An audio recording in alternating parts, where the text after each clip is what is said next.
Hey guys, this is Zeus. I'm back yet with another video. Welcome back to the channel. I do have some certain changes that you should read in the description box below.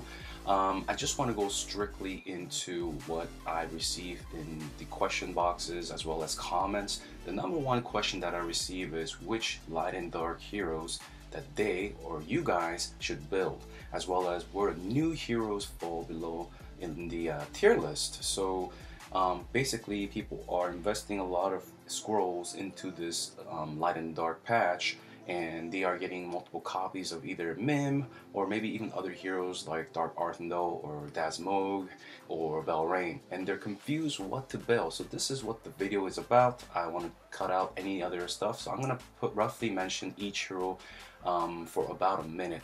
Let's start with Mim. So Mim, he is great, of course, right? But he is very strong right now in terms of the cheese strat. But as people are transitioning, like I said for the third time, guys, as people are transitioning into the late game of full E3 comps, and you yourself, you're not running like a cheese comp, but you're running like an actual serious comp, he's not gonna be that overpowered as you see in these clips. Okay, those clips are designed to show you in a cheese mode. In terms of a relatively a high end game full lineup, he's going to, he's going to be all right, but he's not going to be that broken. But he does have some uses in the guild war that I noticed that as you beat your opponents, he's going to apply the dot as well, right? And let's say in guild wars you're losing, you're like, you have to win 3 fights, but your heroes are maybe at 50% health when you go into the last fight. Then as your heroes die, Mim will apply that dot to either kill your opponents to make sure you get that third win, or weaken them for your next teammate. So I see Mim having its uses in guild wars as well. It is a guild, it's a very good use right now until people do catch up with the heals again. The heals may return. We're going to discuss that in a few. But yeah, Mim is performing well in Guild Boss. In terms of Guild War, he is almost like a necessary hero. In terms of TOC, you could use him as cheese. In terms of FTA, he's going to serve well.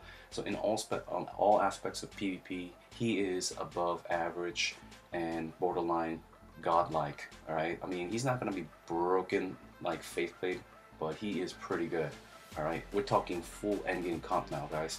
And in terms of PvE, he has his uses. Like I said, in Guild Boss, he does perform well. He may increase your damage quite a bit. And even at Guild Boss 57, our Mim players are lasting even to around 7 now, instead of just ending at around 2 or 3 against 3 Skereis or Skereis. Anyways, that's it for Mim. My analysis and initial assessment is same as right now. He is good. He is great. Are you gonna be hurt building him? No. But if you don't have him, are you gonna be suffering? Not really as well. And let's go into the next hero, which is Dark Arthendo. So DA, people are asking, where does Mim and DA and Omnivore and Dasmog, where do they lie in terms of the tier list or meta, and should I build them? My simple answer is this: they all have a separate, they all have separate roles. For example, Mim is to guarantee that if he is alive, to put pressure on your opponents and to make people start running healers.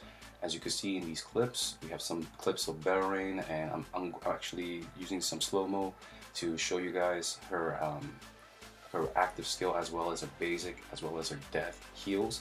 So stay tuned for that. And for the argument between DA and Mim, they serve complete different purposes. I always will recommend DA, and I will always prioritize DA, because DA is the king in terms of CC. He is the one who determines, okay? He's like the guy who holds the doors, okay? He's the one who controls DH, Iceblink, Valentino, even Faithblade, because DA is faster than all of them.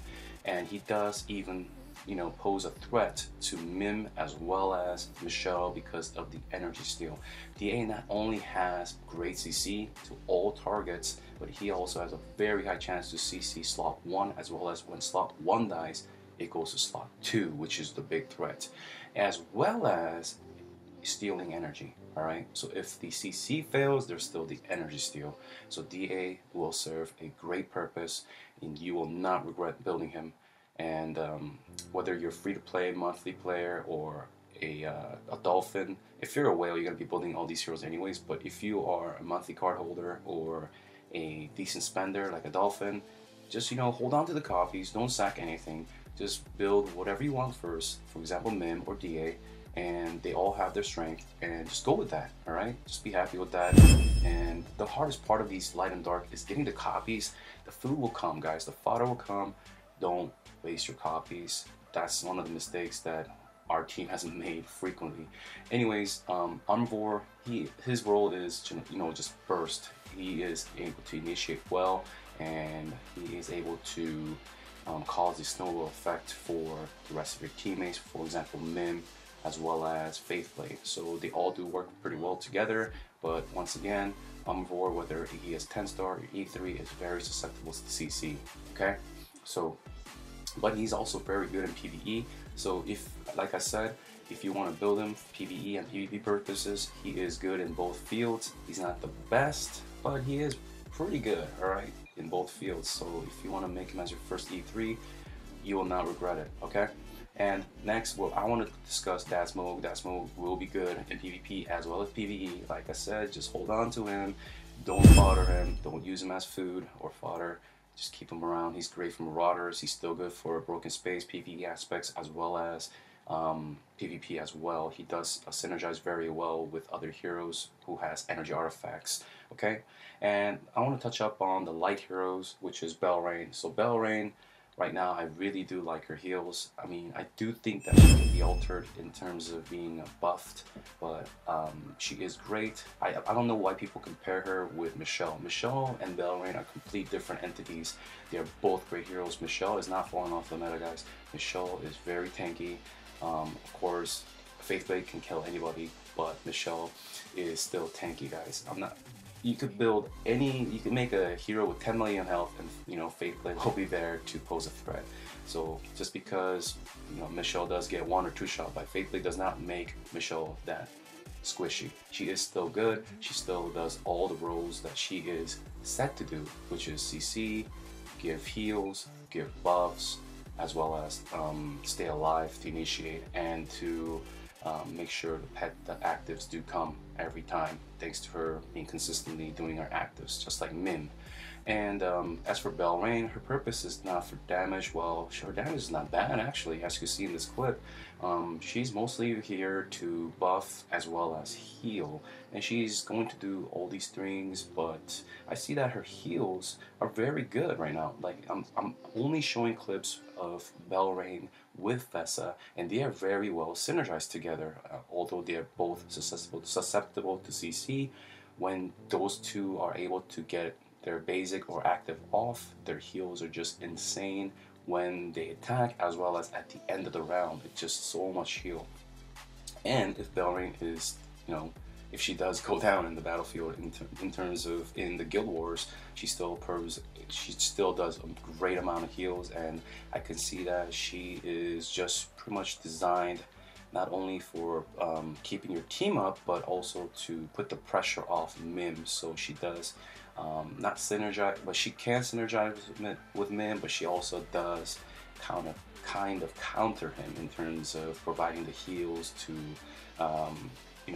make the dot damage even.